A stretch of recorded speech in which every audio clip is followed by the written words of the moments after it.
Hi everyone, good morning. Today we are going to discuss about the DNS on, especially the DNS zones on Azure, AWS and GCP. Okay, so what does DNS do whenever there is a request from any of the users? Maybe it is a website or the IP address. It will try to search and forward that to the respective server. Especially when it comes to the websites, it try to forward a request to the DNS server where the name to IP addresses are being mapped. Okay, that will send that particular request to the respective server in the backend. So in this concept, basically we should have a hosting zone to forward those requests. Okay, so we'll see that how it works on Azure, AWS and Google Cloud also. Okay, so we'll take an example of a particular domain. So I don't have right now any domains which is live. You can buy those domains from the particular cloud providers, or we can go ahead and get the domains on the outside domain providers also. The best example for us is GoDaddy. We can get any of the domains from outside and we can configure that particular uh, domain into this particular DNS zone. So it'll take few of the things, and we just have to set up few things. We'll see step by step configuration, how we can do it and how we can resolve it onto the respective cloud. Okay, so I'll take as a manju.com as an example here. Okay, so it is asking, first thing, how do we come to this particular DNS zone? We just have to search the DNS zone in the search bar. We'll get this particular option. Okay, so here we have to select the subscription and we have to select the resource group, respective resource group, and we have to provide. So here in my case, it's just a name of AADDS resource group that I wanted to create a zone with, and all my respective resources. For example, if you have an application or if you have a web server which is placed onto that particular resource group, you have to select, and then better to keep that onto the respective resource group where your main resources are there to be resolved. Okay, so now let's put that name here. Okay, so it might be my particular web or the hosted website which is registered with website which I have, and I'll put that particular name here and I'll say next. Okay, so this particular zone file, either you can put the zone file or you can leave it. So it'll be basically a text file, how your DNS will look like and how to configure this. So we will come back to this particular editor later. Once this is created, it makes sense when we look at the zone editor once it is created. Okay, and then tags are the optional things and create it. So now if you are trying to see that, it is trying to validate and it gives you specific details here, and it validated. I'll try to create this particular record here. Okay, so it will take few minutes. Meanwhile, we will look at the route 53. Okay, when we come to the AWS part, so route 53 is the DNS solution which is named onto the AWS. Okay, so here again you can you have to search on the search bar as a route 53. You will get this option. Once you click next, right, so you have many options here.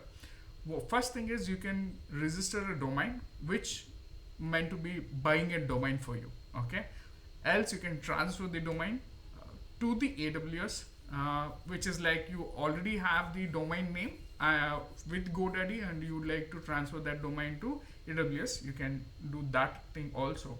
Else you can create a hosted zones where you will be able to specifically configure the existing domain to your AWS environment. Okay, and also you can configure the health check and traffic flow and configure the resolvers. Okay, so all those things can be configured. Here we are more interested in hosted zones. So we are trying to create a hosted zone where we have a domain and that domain has to be configured and resolved over the AWS. That's what we are trying to do. That's why we are trying to create a hosted zones here. I'll say get started. And then you have to provide your name. In my case, manju.com. Okay, and you don't have to really give these details. but the description one, it's an optional. But when it is coming to the type of particular hosted zone, is it a public hosted zone or a private hosted zone? See, the public hosted zone, when you do this, the traffic has to come from the public network. In the last session, we have seen there are two type of VPCs. One is particularly internet based VPCs, and another one is we are not using any of the internet. So okay, another one is private VPC. So when you are trying to create a subnet, if you have configured that particular internet subnet with the internet gateway on the AWS, then we are going to use this public one, else we are going to use the private one. For our demo, I'll try to use the public hosted zone so that it will be helpful for us to configure and test some things in the future. Okay. So here, team, you can stop me at any point of time, and you can just ask me the questions, whatever the things that you wanted to ask, or if you have any doubts, you can stop me at any point of time. Okay. So now I have created a public hosted zone and it got created. Now they have a name server and SOA. Okay, name server details and SOA. So now this is very important for us to look at the things. So what are the details that is provided here? Okay, let me close this. Let's see what are the details that they have provided here. Okay, so now we have a record of name server. Name server cannot be there on multiple places, where on the particularly GoDaddy or on the any other platforms like Azure. Okay, so it has to be hosted on the single place where all those details will route back to the original name server. For example, you are sitting in US and you are trying to browse a website called manju.com. Okay, at that particular moment we are trying to get the request from the internet, and we are trying to pass on this request to the server, the web server which is hosted in the AWS. That's why name server should not be conflicted, and these name servers should be configured with the domain provider website. For example, when you're trying to configure that particular thing, I'll try to show you a sample of it.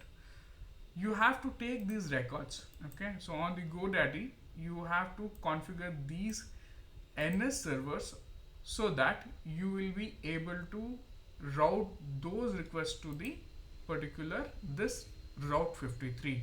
Okay, we will look at these things. We will have a demo in the future where you will be able to route those requests to the respective platforms. Okay, so now the manju.com has been created here as a hosted zone, and you have to take these NS values and keep your NS values onto your website provider websites and configure it. All those requests will come to this particular hosted zone. So now this can be used over the specific server. Okay, for example, you have an website to sell something. Okay, now you can keep that particular website attached, and you can attach that particular domain to manju.com. Whenever somebody is trying to access manju.com, all those requests will route it back to your web server where it is trying to sell something out there. Okay, so that's how it works, and it is for the route 53. So do we have any questions on route 53 right now? It was very simple. We just have to search for route 53. We have to select whether it is a private hosted zone or a public hosted zone, and we have to click next. That records will be created. Again, very important thing here, there are multiple records. Okay, A records, AA records, C records, CNAME records, all those things are there. You are allowed to create a respective record according to your specific requirement. For example, you have a load balancer in front of your web server. Okay, now you can create a C record, which is a canonical name for the domain, and you can create a subdomain. If you have a subdomain, you just have to put the subdomain, and you have to create an alias. For example, if you have any load balancer, that particular resource will automatically enable here. Okay, and you can select that particular record.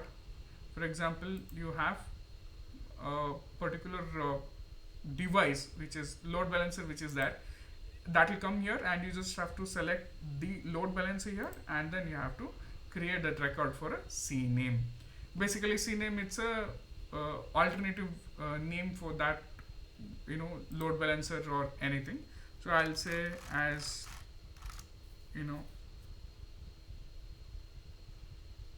CN. Okay. So if somebody searches cn.manju.com, that particular request will come to the load balancer which is attached here. Okay. So there are a few of the routing detailings are available here. If it is a simple routing policy, or if it is a weighted, or geolocation, latency, failure, IP based, all those things are there. Again, it depends. We'll discuss all those things in the future, what kind of a routing that you wanted to enable with. So all those things can be done with this Route 53 hosted zones. Okay, these are all the details. Once you do a hands-on, you will be much more particularly expertise with these options. Okay, now even you can just test a record or configure the query login, and you can even delete the zone if it is not required. So these details are about the Route 53. Can we go ahead and see the DNS zone team? Okay, I'll take the silence as yes. Okay, so now something had happened here. Okay, so now it is having an issue. Okay, it has been created. Now if we see the DNS records, okay, this is very important for us. Now these records are very important for us. Now, as I have explained, if your website is available on any of the other website provider, these NS records has to go on to the respective particular domain provider website. That will take basically maximum of 48 hours to get validated with. Okay, and then all these things will be, all these requests will come to this particular DNS zone. And now if you see, you can even add the records, as we have seen on the other AWS pack. We have all these records which we can create, and we can utilize those records to our particular requirement. Okay, this is about the DNS zone on Azure.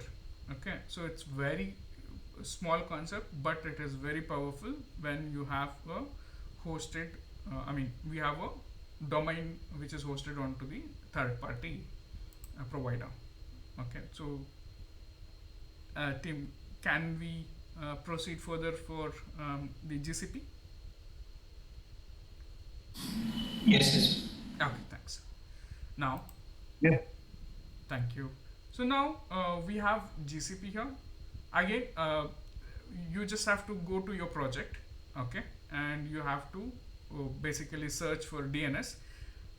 Here, very important thing, the name of the DNS service which is here available, it is Cloud DNS. Okay, now here you have a Cloud DNS. You just have to search on the search bar DNS, that Cloud DNS will come. So this is how we can search it. Okay, so now again we have a private and public DNS records which you wanted to just host this on the GCP. I'll go with the public. I'll say manju.com. Okay, and you just have to say Manju here. What is the name of the zone? Okay, and DNS name. Okay, and you can just provide the description. And there's something called DNSX. So anyhow, we have a particular discussion, separate discussion point when we are trying to configure this. We'll look at the things, deep dive over there. Okay.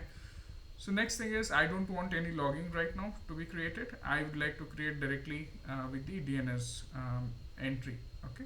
Now I can create this. It will take a while to create. After a few seconds it will get created. Again, this is very important. This particular entries which we have, okay, those things are you know to be configured over the particular third party provider. If we see, very important thing, these DNS servers which we are able to see here, right, are the one who receives the traffic, okay, from the respective platform end, and it will try to route the traffic to the internal servers, web servers which you have, maybe a web server or a load balancer which you have configured with. So the traffic will be routed with these servers only. So it is very important for us to configure this on the third party which you have bought the domain on. Okay, this is all about the today's topic, and I would like to just discuss on the architectural level also. Okay, so when we are looking at the architectural level, this is very important. Okay, this is an sample example of AWS cloud. If you have a particular EC2 which has a database, its respective database, and you're trying to your users are trying to access from the external cloud, okay, that will directly land on the route 53. Route 53 uses the specific CloudFront and the internet gateway to share those loads with the EC2. These are all the particular web servers. Those web servers will have their respective databases here, okay, and those queries will be resolved with respect to your website, whatever it has been configured. It uses that, and then it will process the request here. Okay, so that's how it looks on the architectural level on the AWS. If you look at the Google Cloud, basically we have a shared VPCs. Okay, when we are looking at the VPC, architectures, designing of the VPC architecture, right? We have already seen on the last session that how VPCs will be created and how it will be shared. Okay, we will have separate session on VPC sharing, VPC peering, and VNet peering, and on the AWS also how we peer the specific VPCs, and also we will discuss on how accounts can different accounts can communicate with different VPCs. All those things will be there. It's a basic diagram of how the VPCs will be connected and peered, and how it will communicate with the zones. Okay, this is how it works. So these are all the very simple but very effective solutions when it is coming to the DNS resolving when your website is registered with the third party. Okay, so do you have any questions on these configuration and communication of the zones? I'm good. Okay, great, thank you. So that's it for today's session. Since we don't have much people, we'll have more discussions when we have multiple people joining in our sessions. Okay, thank you.